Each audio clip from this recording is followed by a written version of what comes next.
ದಾವಣಗೆರೆ ಜಿಲ್ಲೆ ಹರಿಹರದ ಪಂಚಸಾಲಿ ಪೀಠದಲ್ಲಿಂದು ಕಿತ್ತೂರು ರಾಣಿ ಚೆನ್ನಮ್ಮ ವಿಜಯೋತ್ಸವ ಹಾಗೂ ಹರಜಾತ್ರಾ ಉತ್ಸವಕ್ಕೆ ರೈಲ್ವೆ ಖಾತೆ ರಾಜ್ಯ ಸಚಿವ ವಿ ಸೋಮಣ್ಣ ಚಾಲನೆ ನೀಡಿದರು. ಈ ವೇಳೆ ವಿಧಾನಸಭೆ ಉಪಾಧ್ಯಕ್ಷ ರುದ್ರಪ್ಪ ಲಮಾಣಿ, ಸಂಸದ ಬಸವರಾಜ ಬೊಮ್ಮಾಯಿ, ಶಾಸಕರಾದ ಬಸವಂತಪ್ಪ ಶಾಂತನಗೌಡ, ಪ್ರಕಾಶ್ ಕೋಳಿವಾಡ ಸೇರಿದಂತೆ ಹಲವು ಸ್ವಾಮೀಜಿಗಳು, ರಾಜಕೀಯ ನಾಯಕರು ಉಪಸ್ಥಿತರಿದ್ದರು. ಇದೇ ಸಂದರ್ಭದಲ್ಲಿ ಡಾಕ್ಟರ್ ವೇದರಾಣಿ ಅವರಿಗೆ ಕಿತ್ತೂರು ರಾಣಿ ಚೆನ್ನಮ್ಮ ಪ್ರಶಸ್ತಿ ನೀಡಿ ಗೌರವಿಸಲಾಯಿತು.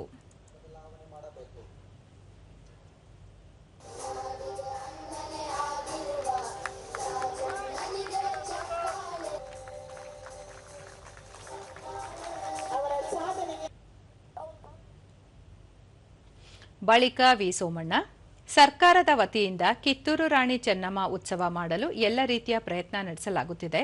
ಪ್ರಧಾನಿ ನರೇಂದ್ರ ಮೋದಿ ಅವರು ಕಳೆದ 11 ವರ್ಷಗಳಲ್ಲಿ ದೇಶದ ಅಭಿವೃದ್ಧಿಗೆ 10 ಹಲವು ಯೋಜನೆಗಳನ್ನು ಕೈಗೆತ್ತಿಕೊಂಡಿದ್ದಾರೆ ಎಂದರು.